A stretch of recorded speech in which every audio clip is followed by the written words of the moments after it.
Assalamualaikum warahmatullahi wabarakatuh. Selamat siang semuanya, selamat siang teman-teman dan selamat siang juga Ibu. Eh, di sini saya akan melakukan presentasi dengan grup F tentang manajemen risiko yang telah Ibu berikan kepada kelompok kami. Sebelumnya, saya ingin memperkenalkan diri dulu. Perkenalkan, nama saya Muhammad Zahran dan rekan-rekan saya ada Elvandra Khalifah Gibran dan ada Ahsanul Nugrah dan juga ada Lalita Arianti. Next. Oke, di sini saya akan menjelaskan tentang PT Jakarta International Hotel Development atau JIHD.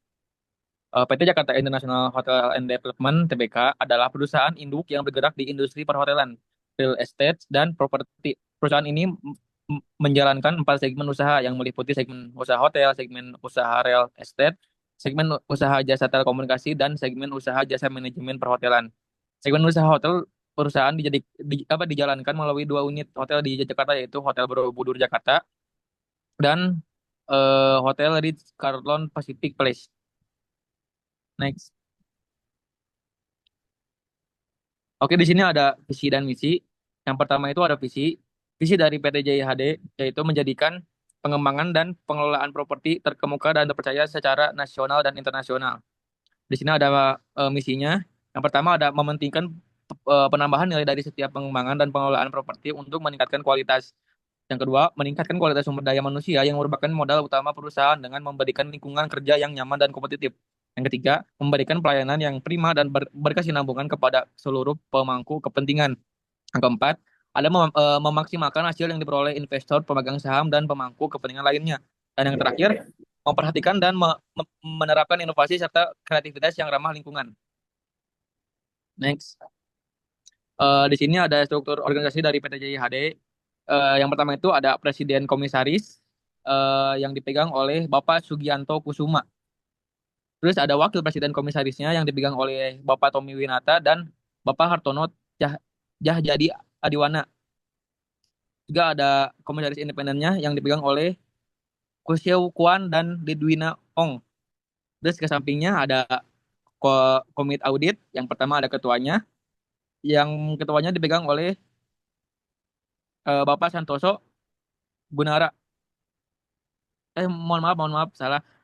Dengan dipegang oleh Kusyew Kwan dan anggotanya dipegang oleh Dedi Capardi dan Indra Pranaja. Terus di sini ada direksinya dengan presidennya, direktur yang bernama Santoso Gunara, dan direkturnya oleh Lani Puji Lestari, Liga Agung Prabowo, Hendi Lukman, dan Tony Suesanto. Ke sampingnya ada sekretaris perusahaan itu Hendi Lukman. Oke, next. Di sini juga terdapat struktur perusahaan dari PT JIHD itu terbagi menjadi ada 5. Yang pertama itu dari 93,1% itu dari PT First Jakarta Internasional, 60% dari PT Dharma Harapan Raya, 82% dari 0,41 dari PT Danayasa Arya Tama, terus 99,99% ada PT Pandoneka Sejahtera, dan 90% ada di PT Jakarta International Hotel Management. Terus dibagi dia menjadi 2. Yang pertama ada telekomunikasi 99,99% dari PT Arta Telekomindo. Terus ke bawahnya 63,64% ada PT Arta Raya Bintang Semesta.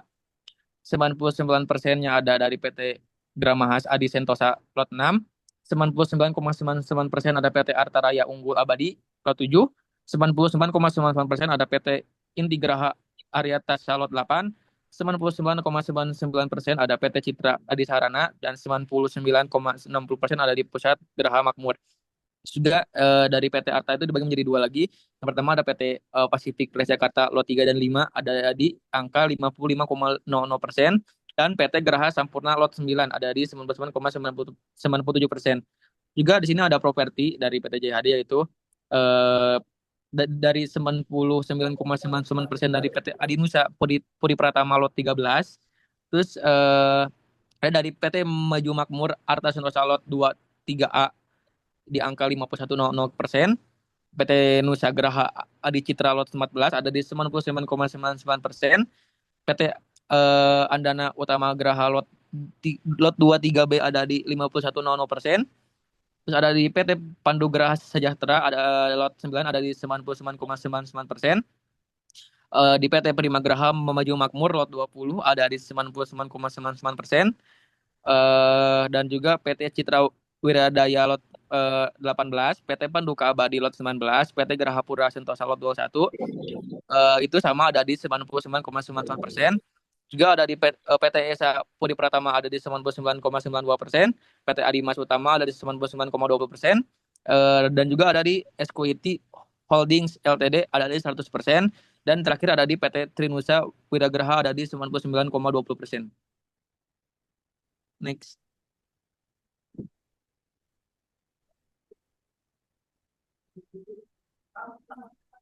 Selanjutnya adalah uraian bisnis dari PT JIHD. Yang pertama adalah usaha perhotelan. PT JIHD mengoperasikan Hotel Borobudur dan The Ritz-Carlton Pacific Place yang terintegrasi dengan Mall Pacific Place di SCBD yang dikelola oleh anak perusahaannya PT Danayasa Artatama. Yang kedua adalah usaha real estate dioperasikan oleh anak perusahaannya PT Danayasa Artatama yang mengelola kawasan SCBD. Kemudian PT JIHD juga merupakan pemilik gedung BEI atau Bursa Efek Indonesia dan gedung perkantoran One Pacific Place. Yang ketiga adalah jasa telekomunikasi dikelola oleh PT Arta Telekomindo yang menyediakan layanan dan teknologi informasi dan komunikasi. Kemudian ada jasa manajemen perhotelan yang dikelola oleh PT Dharma Harapan Raya yang mengelola Hotel Borobudur Jakarta, Discovery Kartika Plaza Hotel, Place Hotel Cipanas, dan Discovery Hotel Ancol. Next. Oke, selanjutnya ada budaya manajemen risiko dari PT JIHD. Yang pertama ada Dewan Komisaris, yaitu pengawas supervisor, dan yang tugas dan tujuannya yaitu memonitor risiko-risiko dan memberi saran perumusan kebijakan di bidang manajemen risiko, mengawasi penerapan manajemen risiko dan memberikan arahan kepada direksi, memastikan bahwa penyusun RJPP dan RKAP telah memperhatikan aspek manajemen risiko dan melakukan kajian berkala atas efektivitas manajemen risiko dan melaporkannya kepada pemegang saham. Lalu di bawahnya ada direksi atau pelaksana yang bertanggung jawab dan bertugas menjalankan proses manajemen risiko dan fungsi-fungsi terkait, melaporkan kepada Dewan Komisaris tentang risiko-risiko yang dihadapi dan ditangani, dan menyempurnakan sistem manajemen risiko. Ke bawah lagi, Nuk.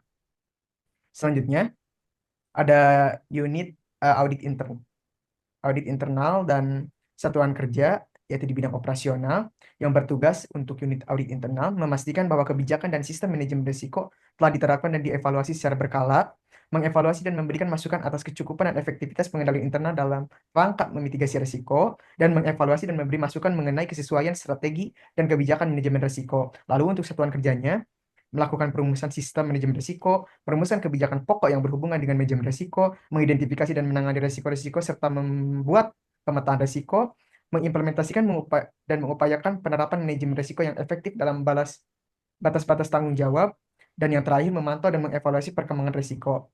Next.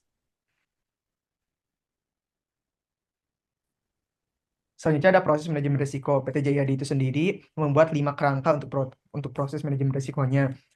Proses pertama itu identifikasi. Diidentifikasi yaitu mengidentifikasi secara sistematis dan periodik berdasarkan proses bisnis, analisis kajian untuk kondisi atau kasus tertentu. Selanjutnya pengukuran analisis yang pertama ada inventaris data kerugian, analisis kondisi dan upaya yang telah dilakukan, dan manajemen pengetahuan antar fungsi dan level. Selanjutnya pemilihan metode, yaitu sebagai peringatan dini suatu kondisi terukur dan dapat ditelusuri dengan mudah, mengarah pada penyebab risiko yang dapat dikontrol. Lalu ada evaluasi implementasi, penilaian tingkat penerapan manajemen risiko, dan diperbarui senantiasa sesuai karakteristik indikator. Dan yang terakhir ada pelaporan. Laporan itu sendiri mencakup hasil evaluasi selama setahun, dilanjutkan dengan sosialisasi budaya sadar risiko kepada seluruh jajaran manajemen. Next. Lalu ada identifikasi pengendalian risiko dan indikasi setiap aspek PT JIHD. Diperbesar. Yang pertama ada risiko operasional. Risiko operasional itu sendiri mencakup 3, yaitu proses bisnis, ketidakmampuan memenuhi target dan penurunan kegiatan usaha, dan penghasilan entitas anak untuk unit usaha berpotensi akan menurunkan tingkat penghasilan perseroan. Yang kedua ada sumber daya manusia, ketidaktepatan dalam pengelolaan pengembangan SDM berpotensi membebani dalam perencanaan SDM itu sendiri, dan untuk memitigasinya melakukan benchmarking untuk pengelolaan dalam pengembangan SDM yang komprehensif dan lain sebagainya. Yang ketiga ada teknologi informasi, dengan mitigasi membuat kebijakan penetapan sistem teknologi yang berlaku. Selanjutnya ada risiko usaha. Untuk risiko usaha itu sendiri ke bawah, Nuk, ada tiga juga. Yang pertama ada perhotelan, yang kedua ada real estate, dan yang ketiga ada ke bawah lagi, Nuk, jasa telekomunikasi. Ke samping, Nuk. Lalu yang ketiga ada resiko terhadap eksternal. Resiko eksternal juga dibuat dalam tiga tiga poin. Yang pertama hukum dan kepatuhan, yang kedua reputasi, dan yang ketiga lingkungan. Lalu yang keempat ada resiko keuangan. Yang pertama di resiko keuangan itu sendiri ada 4 poin. Yang pertama mata uang asing, yang kedua suku bunga, yang ketiga kredit, dan yang keempat likuiditas. Di sini juga perbesar lagi. Di sini juga PT JIHD membuat mitigasi dan dampaknya. Next.